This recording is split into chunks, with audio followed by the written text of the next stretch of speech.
मैं अकेला बिस्तर पर करवट बदल रहा था और अब मुझे अपनी बीबी के बगैर बिल्कुल नींद नहीं आ रही थी। मुझे अजीब सी बेचैनी का एहसास हो रहा था और इसलिए मैं अपनी बीबी के कमरे में चला गया ताकि उसे कमरे में वापस ले आऊं। मेरी बीबी हर सोमवार की रात अलग कमरे में गुजारती थी। अब तक तो मैंने उस पर कोई एतराज़ नहीं किया था, लेकिन आज की रात मेरे जज़्बात मुझे इस बात की इजाज़त नहीं दे रहे थे कि मैं अपनी बीबी से दूरी बर्दाश्त कर सकूं। अपनी बीबी के कमरे में जाकर देखा तो वो वहाँ मौजूद ही नहीं थी। मैं हैरान था कि मेरी बीबी आधी रात को कहाँ जा सकती है। हमारा घर काफ़ी बड़ा था। मैं अपनी बीबी को ढूंढने लगा, वह मुझे कहीं भी नहीं मिली। जब मैं स्टोर रूम में आगे से गुजरा तो मुझे चीखों की आवाज़ सुनाई दी। मैंने परेशान होकर जैसे ही स्टोर रूम का दरवाज़ा खोला तो अंदर का मंजर देखकर मेरे कदमों तले ज़मीन निकल गई। मैं सोच भी नहीं सकता था कि मेरी बीवी मुझे इस हालत में स्टोर रूम में मिलेगी। हम दो भाई थे और हमारी एक बूढ़ी माँ थी। मेरी माँ बहुत दिनों से बीमार थी और सारे घर का काम इधर उधर हो चुका था। हम दोनों लड़के थे, इसलिए घरदारी नहीं देख सकते थे। जितना भी मुमकिन होता हम दोनों मम्मी का और घर का ख्याल रखते थे, लेकिन फिर भी औरत की कमी का एहसास होता।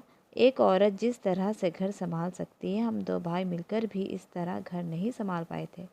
एक दिन मम्मी की एक पुरानी सहेली हमारे घर आई तो उन्होंने मम्मी की हालत देखते हुए मम्मी को सलाह ही दी, हम दोनों में से किसी एक भाई की शादी कर दे। उन्होंने माँ को अपने भाई की बेटी की तस्वीर भी दिखाई। वह बहुत ही खूबसूरत थी और वह अपनी भतीजी के लिए कोई लड़का देख रही थी।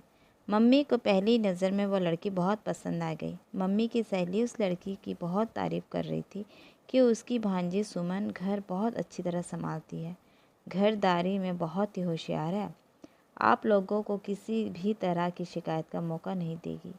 मेरी माँ को अपने घर की तरफ से बहुत ज़्यादा चिंता थी, इसलिए उन्हें यह बात समझ आ गई थी कि अब उन्हें कोई बहू ले आनी चाहिए। मम्मी ने बड़े भाई को सुमन की तस्वीर दिखाकर कहा कि मैं तुम्हारी शादी इस लड़की से करना चाहती हूँ। तस्वीर देखकर बताओ लड़की कैसी है। लेकिन भाई ने साफ साफ मना कर दिया।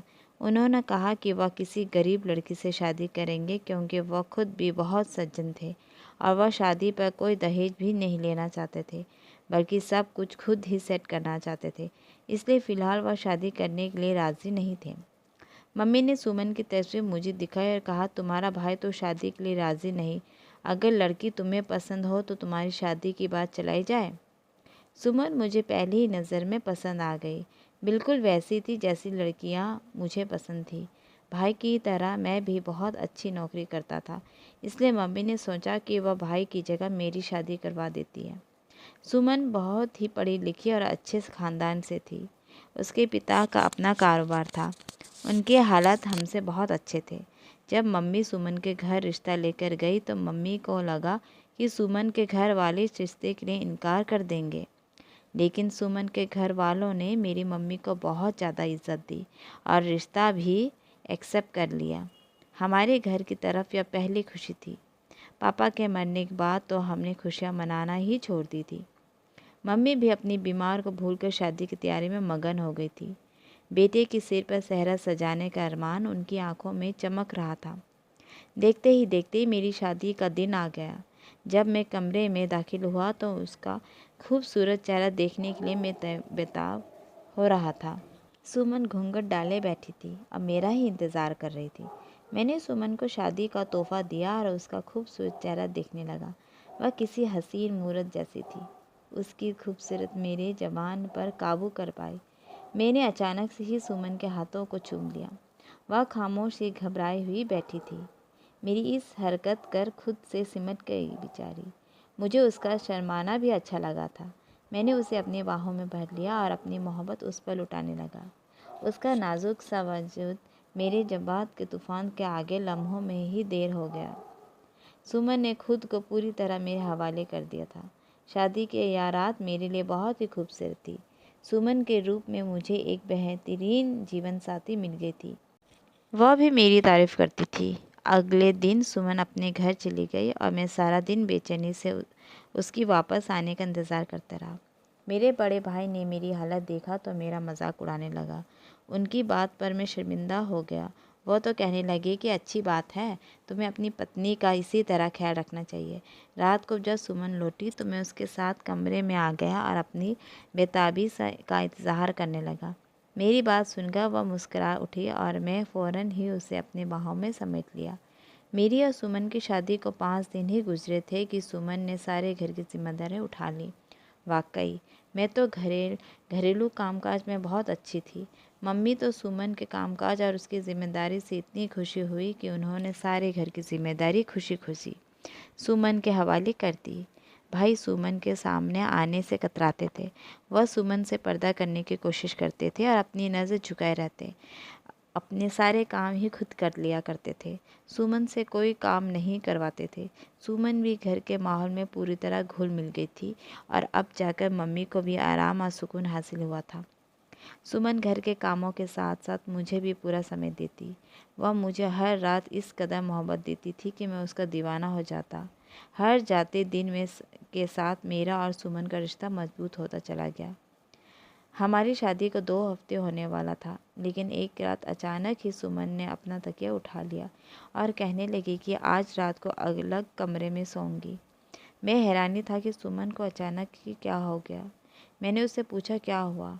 क्यों भाई, क्या तुम मुझसे नाराज़ हो? तो कहने लगी, नहीं, अब से तो वह हर सोमवार की रात को अलग कमरे में सोया करेगी। उसकी बात सुनकर मैं उससे पूछा कि आखिर ऐसी क्या बात है। मेरे लिए तो सुमन के बगैर एक पल भी गुजारना मुमकिन नहीं था और वह पूरी रात की बात कह रही थी।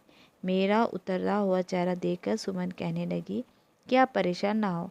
दरअसल मैं मनौती मांगी थी कि अगर मेरा पति बहुत मोहब्बत करने वाला होगा तो मैं हर सोमवार की रात अपने पति से अलग रहूँगी और इसीलिए अपनी अपनी मनौती का पूरा करना चाहती हूँ, क्योंकि आप मुझसे बहुत मोहब्बत करते हैं और मेरी विश पूरी हो गई है।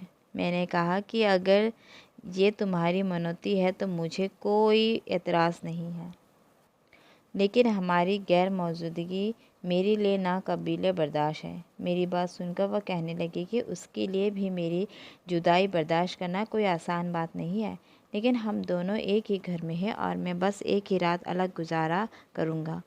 सुमन तकिया लेकर कमरे से निकल गई। मैं बेड पर करवटें बदलता रह गया। सुमन की गैर मौजूदगी में मुझे एक पल के लिए भी नींद नहीं आई, लेकिन मैं यह सोचकर खामोश हो गया कि बस एक रात की ही तो बात है।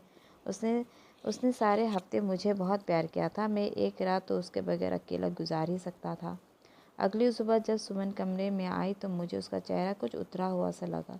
मैंने उससे पूछा, क्या हुआ? तो वह कहने लगी कि उसे अकेले कमरे में नींद नहीं आई। मैंने प्यार से उसे गले लगाया, कहा, अगर ऐसा ही बात है तो मुझे छोड़कर ना जाया करो। मेरी बात सुनकर सुमन कहने लगी कि उसे हर हाल में अपनी मनौती पूरी करनी है और कुछ ही वक्त में उसे मेरे बगैर रहने की आदत हो जाएगी। मैं सुमन को तंग करने के लिए कहा कि तुम बहुत जालिम हो, खुद पर जुल्म करती हो और मुझ पर जुल्म करती हो। तुम कोई और भी तो मनौती मांग सकती थी, लेकिन तुमने तो मुझे तड़पाने के लिए ऐसा बेकार सी मनौती मांगी है। सुमन ने हल्के से मुस्कुरा कर मुझे देखा और फिर घर के कामों में व्यस्त हो गई। मैं मम्मी के पास जाकर बैठा तो सुमन की बहुत ज़्यादा तारीफ़ कर रही थी। मुझे बहुत खुशी महसूस हुई कि मेरी माँ को बाकी सासों की तरह सुमन की कोई शिकायत नहीं थी। अब घर बहुत अच्छी तरह संभल गया था और सभी अपनी अपनी जगह बहुत खुश थे। सुमन ने माँ की भी इतनी अच्छी देखभाल की थी कि माँ की सेहत भी बेहद ठीक हो रही थी। किसी ने सच्ची कहा था कि अच्छी पत्नी घर का स्वर्ग बना देती है, और वाकई सुमन ने मेरा घर स्वर्ग बना दिया था। बस वह सोमवार की रात मुझे तड़पता हुआ छोड़कर दूसरे कमरे में चली जाती और यही बात मुझे अच्छी नहीं लगती थी। मैं अकेला बिस्तर पर लेटा गैर मौजूदगी को महसूस करता। मुझे सुमन की बाहों में सोने की आदत हो चुकी थी। जब तक मुझे नींद नहीं लग जाती सुमन मेरे बालों में अपनी उंगलियों को फेरती रहती और जब मुझे उसके बगैर नींद भी नहीं आती थी। सुमन ने मुझे अपनी आदी बना दिया था। ऐसे ही एक रात सुमन दूसरे कमरे में चली गई तो मुझे अकेले नींद ही नहीं आ रही थी। मैंने फैसला किया, अब मैं सुमन को खुद से अलग नहीं रहने दूंगा। और इसी दूरी को मिटा दूंगा। और यही सोचकर जब मैं सुमन के कमरे में पहुंचा तो वह मुझे ना मिली, तो मैं उसे ढूंढते हुए आगे बढ़ा। तभी मुझे स्टोर रूम की चीखों की आवाज़ आई तो मैं फ़ौरन स्टोर रूम में घुस गया। मेरी पत्नी मेरे भाई के साथ स्टोर रूम में मौजूद थी और वह बुरी तरह चीख रही थी, जबकि मेरा भाई उसके दोनों हाथों को पकड़े हुए उसको चुप कराने की कोशिश कर रहा था। मैं जैसे ही अंदर दाखिल हुआ तो मेरे भाई ने मुझे कहा कि ये तुम्हारी पत्नी यहाँ अपने यार के साथ छुपकर बात कर रही थी, और जब मैं अंदर आया तो यह चीखने चिल्लाने लगी। इसका आशिक तो भाग गया। जब मैंने उसे कहा कि मैं अपने भाई को तुम्हारी सारी सच्चाई बता दूंगा तो ये उल्टा मुझ पर इल्ज़ाम लगाने लगी और कहने लगी कि तुम्हें कहेगी कि मैं उसका इज्जत पर हमला करने वाला था। अपने भाई की बात सुनकर तो मेरे गुस्से से चेहरा लाल ही हो गया। मैं बिना सोचे समझे आगे बढ़कर सुमन के मुंह पर एक जोरदार थप्पड़ मार दिया। सुमन, जो कुछ देर से कुछ कहना चाह रही थी, थप्पड़ खाकर सदमे में आ गई। वह मुझसे कहने लगी कि आप एक बार मेरी बात तो सुन लीजिए। लेकिन मैं खुद अपनी आंखों से देखा था कि सुमन किस हुलिये में आधी रात को स्टोर रूम में खड़ी थी। वह कह रही थी वह यहाँ अपने किसी आशिक से मुलाकात करने नहीं आई थी, बल्कि मेरे भाई ने उसे बुलाया था। मैं अपने नेक और पाक भाई के खिलाफ उसके मुंह से जहर भरे अल्फाज सुनकर दंग रह गया। मैं सुमन के हाथ पकड़कर घसीटता हुआ कमरे में ले आया। मैं जिस औरत को अपनी इज्जत समझता था और जिसे अपनी इतनी इज्जत करने लगा था, उसने मेरी ही पीठ पर खंजर घोंप दिया था। आज मुझे समझ आया था कि सारा हफ्ता मुझे खुश करने के बाद सोमवार को दूसरे कमरे में जाकर क्यों सोया करती थी। मैं जान गया था कि वह किसी और मनौती नहीं बल्कि अपने आशिक से मुलाकात का वक्त था। अगर आज मेरा भाई उसे ना देखता तो शायद मुझे इस हरकत का ज़िंदगी भर पता न होता। मैंने सुमन का कहा कि अभी और इसी वक्त अपना सामान बांधो और अपने घर चली जाओ। मेरे घर में उसके लिए कोई जगह नहीं है। सुमन मेरे पैरों पर गिर पड़ी। मुझे कहने लगी कि मैं एक बार उसकी बात सुनूं। वैसे तो उसकी किसी बात पर अब मुझे विश्वास नहीं आने वाला था, लेकिन मैं उसे एक मौका देना चाहता था। मैंने सुमन से कहा, बहुत ज़्यादा मोहब्बत की थी। मैंने उसे कहा कि तुम्हारे पास एक आखिरी मौका है, तुम्हें जो भी कहना है एक ही बार में कह दो। वह कहने लगी कि शादी से पहले एक लड़के को पसंद करती थी, लेकिन दोनों के बीच ऐसी कोई ताल्लुक तक नहीं था जिस पर उसका शर्मिंदा होना पड़े। वह लड़का भी सुमन को पसंद करता था, लेकिन उसके घर वाले रिश्ता भेजने के लिए राज़ी नहीं हुए। सुमन के पास उस लड़के की दिए हुए कुछ तस्वीरें मौजूद थी और वह लड़का मुंबई जा रहा था, तो सुमन ने सोचा कि वह उसकी तस्वीर उसे वापस कर दे, क्योंकि सुमन अब मेरी बीवी बन चुकी थी और वह मुझसे मोहब्बत करने लगी थी। एक दिन जब वह अपनी माँ से मिलने के लिए घर गई तो उसने तमाम सामान समेटे और उस लड़के को आखिर बार मिलने के लिए एक होटल में बुलाया, ताकि वह उसका सामान वापस करके अपनी खुशगवार ज़िंदगी में आगाह कर दे और वो लड़का भी सुमन को भूल कर अपनी ज़िंदगी में आगे बढ़ जाए। लेकिन वो आखिरी मुलाकात सुमन की ज़िंदगी के लिए बवाल बन गया। जब सुमन उस लड़के से मिलने के लिए गई तो वहाँ उसे मेरे भाई ने देख लिया और चुपके से उसकी वीडियो बना ली, जिसमें वह लड़का सुमन का हाथ पकड़े उसे बाय कह रहा था। सुमन को लगा था कि पास्ट का यह किस्सा अब ख़त्म हो जाएगा, अब वह मेरे साथ खुशी खुशी एक बेहतरीन ज़िंदगी गुजरेगी। लेकिन मेरे भाई ने उसकी वीडियो बनाई और उसे ब्लैकमेल करना लगा कि वह हफ्ते में एक रात मेरे भाई के साथ गुजारेगी। वह मेरे भाई की धमकियों के खौफजदा हो गई थी और मुझे छोड़ना भी नहीं चाहती थी। इसलिए उसने यह कदम उठा लिया कि वह हर सोमवार की रात मेरे भाई के साथ स्टोर रूम में गुजारने लगी। सुमन ने बताया कि हर रात में मेरे भाई को नींद की गोलियां खिलाकर सुला दिया करती थी, लेकिन अब तुम्हारे भाई को शक हो चुका था। उसने वह नींद की गोलियां वाला दूध नहीं पिया और आज मेरे साथ ज़बरदस्ती करने लगा, इसलिए मैं चिल्ला रही थी। लेकिन ये सब तो अपनी खुशियों से नहीं कर रही थी। सुमन मेरे आगे हाथ जोड़कर रो रही थी। वह कह रही थी कि वह भी एक गुनाह भरी ज़िंदगी से निकलना चाहती थी, लेकिन मेरे बगैर वह ज़िंदा नहीं रह सकती थी, इसलिए कभी उसने सच बोलने की हिम्मत नहीं थी। मैं अविश्वास में सुमन को देख रहा था। मैं उसकी हर बात पर विश्वास कर सकता था, लेकिन इस बात पर कभी नहीं कर सकता था कि मेरा भाई सुमन से नाजायज़ संबंध बनाने के लिए उसके रूम में बुला सकता है। मेरा भाई बहुत ही नेक और शरीफ था। उसने तो कभी नज़र उठाकर भी किसी लड़की को नहीं देखा था। फिर भला भाई अपनी ही घर की इज्जत से खिलवाड़ कैसे कर सकता था? और फिर सुमन से रिश्ते के लिए तो भाई ने खुद ही इनकार कर दिया था, तो फिर वह सुमन को अपने पास क्यों बुलाता? मैं पूरी तरह भंवर में फंस चुका था।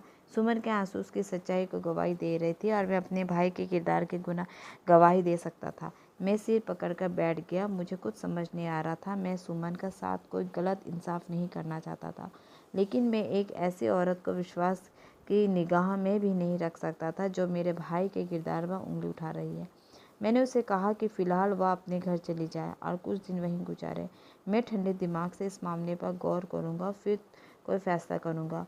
सुबह मैं खुद सुमन को उसके घर छोड़ आया। मेरी गाड़ी से उतरते वक्त सुमन ने एक ही बात कही थी कि मुझे बहुत मोहब्बत करती है और उसने जो भी किया था वो मजबूरी में किया। मेरा दिल सुमन की बात पर यकीन करना चाहता था, लेकिन अपने भाई को भी अच्छे से जानता था। उसको छोड़ आने के बाद जब मैं अपने भाई के कमरे में गया, वह कोई किताब पढ़ रहे थे। मैं खामोशी से एक कोने में बैठ गया। पास तो अपने भाई से पूछने के लिए कोई सवाल नहीं था। मेरे भाई ने खुद ही साफ साफ शब्दों में मुझे यह बताया कि वह रात पानी पीने के लिए अपने कमरे में निकले और जब उसे स्टोर रूम से कुछ आवाज़ें आई तो उन्होंने जाकर देखा वहाँ पर सुमन एक लड़के के साथ मौजूद थी। अब वे दोनों बहुत ही गलत हरकत में थे। मम्मी की तबीयत ठीक नहीं थी, इसलिए मैं फ़िलहाल मम्मी को इस मामले में दूर रखना चाहता था। मैंने माँ से कह दिया था कि सुमन कुछ दिनों के लिए अपने घर रहने गई हुई है।